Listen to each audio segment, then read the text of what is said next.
Satnam. Did you miss me? Did you miss us? I'll make sure that Mahan Raj Singh does the next one. I can't let you go until September without getting a morning pep talk. So I love you. I love you so much. So I'm going to give you a little astrology and I'm going to give you a little ninth purdy. So that will be the next thing. Plus we have an amazing breathwork mantra. The meditation after the purdy will be about 7 minutes long and it's going to open up the victorious heart.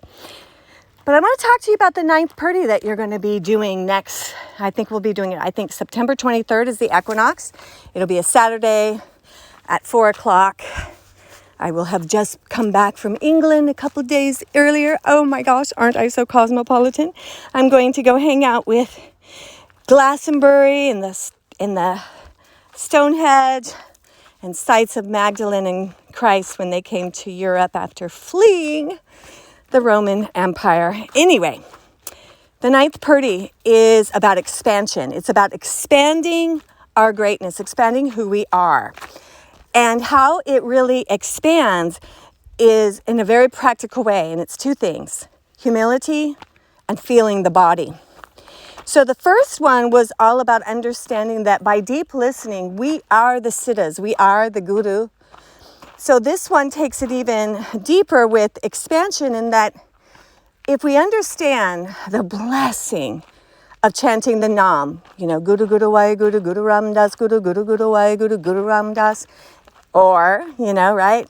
Or it's Suniya Siddha Peda Sudanata, Suniya Dedata Vela Akasa, whatever in this amazing technology of yoga of the mind. It is called the Shabad Guru. So in Kundalini, there are 3 main gurus: the Shabad Guru and the Pavan Guru. And I'm totally forgetting the other one. But the 2 main ones are sound and breath, right? So it is, and those things are found within you. As soon as you utter the mantra, this is the what makes Kundalini so different. And even the Sikh path. So when I go to the Sikh temple, there's not a preacher. Nobody gets up there and says, hey, forgive yourselves. Hey, love yourselves. No, they just chant. And they chant all these amazing chants. And, it's like on a big screen. So you see the Gurumukhi, you see the translation in English, and then you see what it means. And it's like, wow, wow, wow, wow. So the concept in this path that you are touching on or totally into, it doesn't matter which, you've uttered the mantra, and the mantra its purpose is to connect you with the Nad.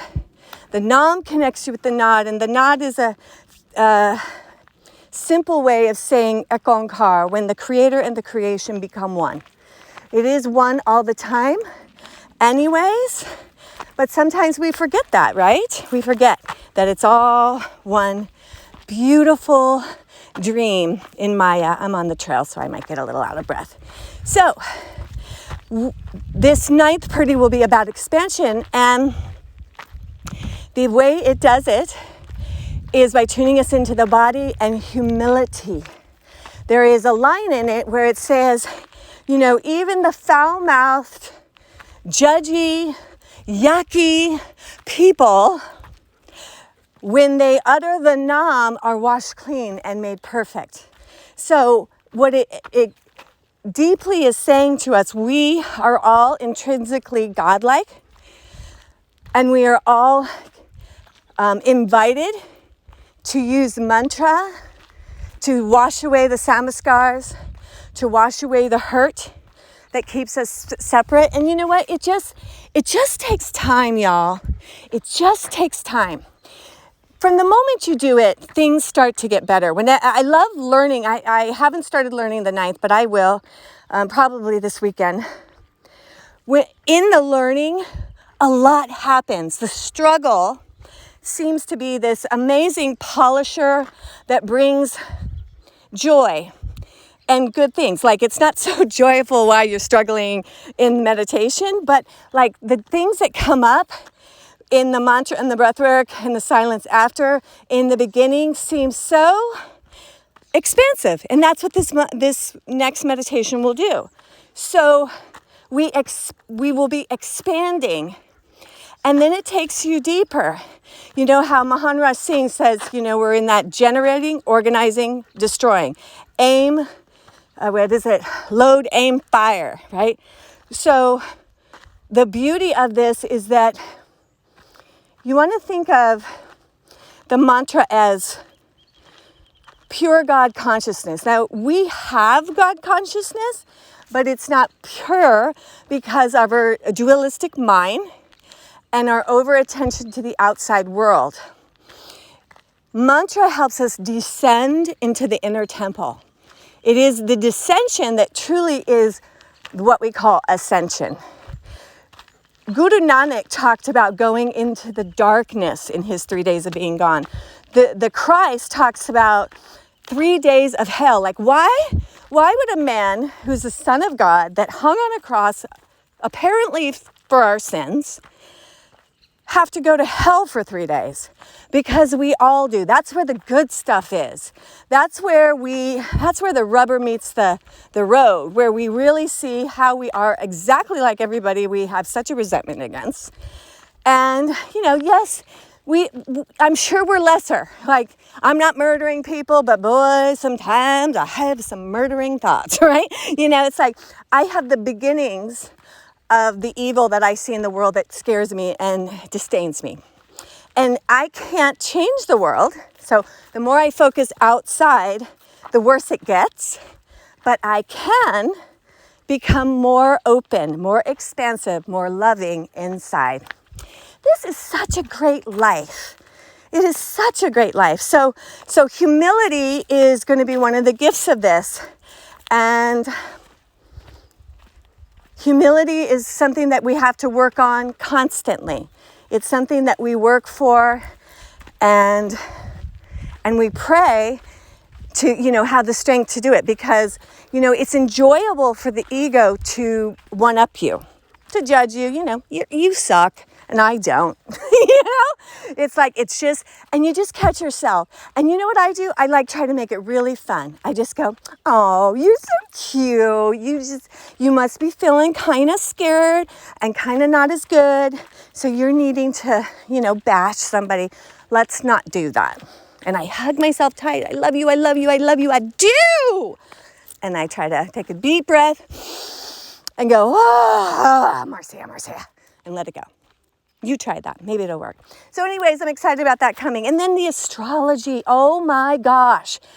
I was talking last night in class. It's like, I just feel like Divine Ma's she's arranging the planets and winking at us like, oh my God, is this not the cutest little cosmos you've ever seen? Is everything working together or what? So one of the things with this Leo Sun and Leo retrograde Venus, Taurus, Jupiter, Taurus, Uranus, there is a lot of fixed energy, which means the tear down in your relationships is very stable, it's good shit. So sometimes we need to tear things away with people we're going to stay with. Sometimes we're going to tear it down and they or I need to go. And then it's all relationship, and it matters where some of this energy is, because we have relationships to this phone, we have relationship to our jobs, we have relationship to Earth, we have relationship to our pets. You know what I'm saying? So the cosmos is wise and good, and it will pick usually 2 areas, like a easy area so that you can be softer and more open. There's some things oh yeah, go ahead and take that away. I don't mind, and that helps you for the big shit, because then you're going to be not so sure if I love that, but you will be building the strength because you can see the miracles that are happening. Now, here's the thing that I think is so fascinating. At the same time, we've had this shift with the soul lesson on Earth to choosing you, really focusing on your soul destiny, not letting relationship to your job or relationship to money, that could be a big one, or relationship to family and lovers, get in the way of what you're supposed to do in this incarnation. That's a big one. So Aries is saying, no apology, just move into the thing that's scaring you, because it's time for it's time for so many leaders in humanity, and leaders are everyone, especially you guys. We are the lighthouse at our work and in our families. It's not like, okay, I'm the leader. It's not like, I have to put a little crown on and do it, even though I love to wear crowns. Y'all know that. Anyway, it's more about embodying your gifts and just naturally radiating them and sharing them. So, but the thing is, so we can worry about Aries because Aries rules the ego, but the ego can be pristine. I love Gary Zukav, who wrote the Seed of the Soul, and he does so much beautiful wisdom and work on, hey, hold up on the ego, y'all, The ego can be polished and really be this amazing, harmonious, accentuating and a worker for the soul and the heart. It takes some effort. It takes some healing our wounds is really what it is. So God's got you covered, because before the soul lesson went on trusting your ego and getting out there and shining, Chiron, the wounded healer, is in Aries. So we are being healed on the yucky parts, the part where I need attention because I hate myself, or, I'm going to do this and forebode, not care about what anybody thinks. So Chiron's working on that, and Chiron's still there in this beautiful healing of how the ego gets us into trouble.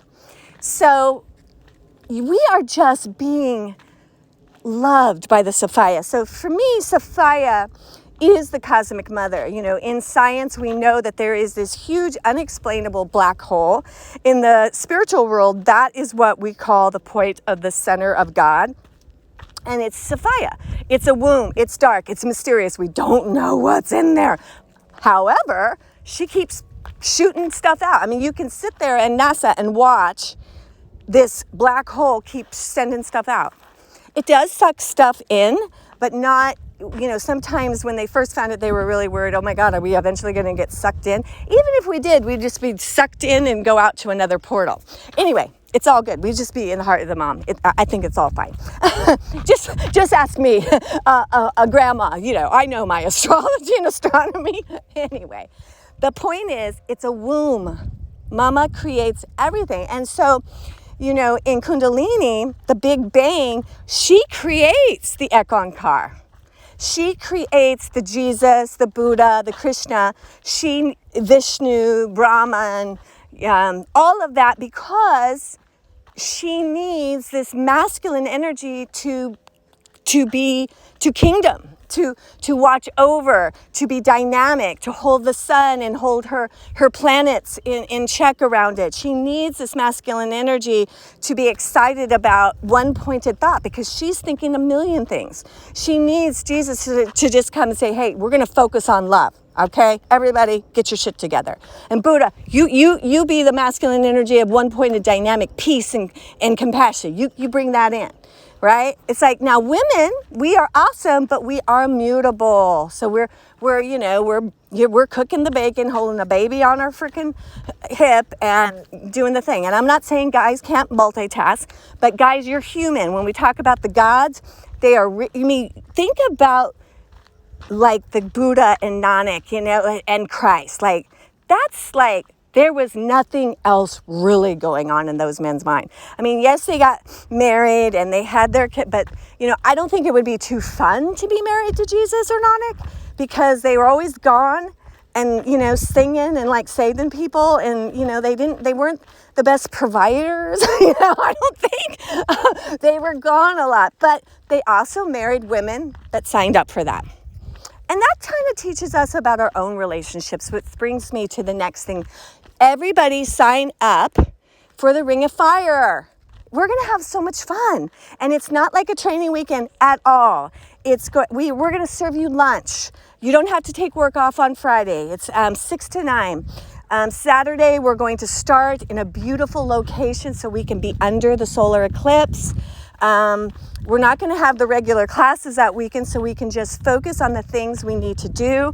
We're going to have some amazing healing from some psychologists that do energy work for our minds. I mean, it's just amazing. And we're working on the key relationship, the one we have with ourselves and the one we have with the divine. And if you feel like, I don't really have one with the divine, well, let's create that. And it really is as easy as that. The Nam can help you make sense of it. It has to work for you. And since it's all one, it doesn't really matter. Like I love the whole Jesus and Mary and Magdalene thing. However, I truly feel like it is the Ekankar behind all that. That just helps me because they're people and I'm a people.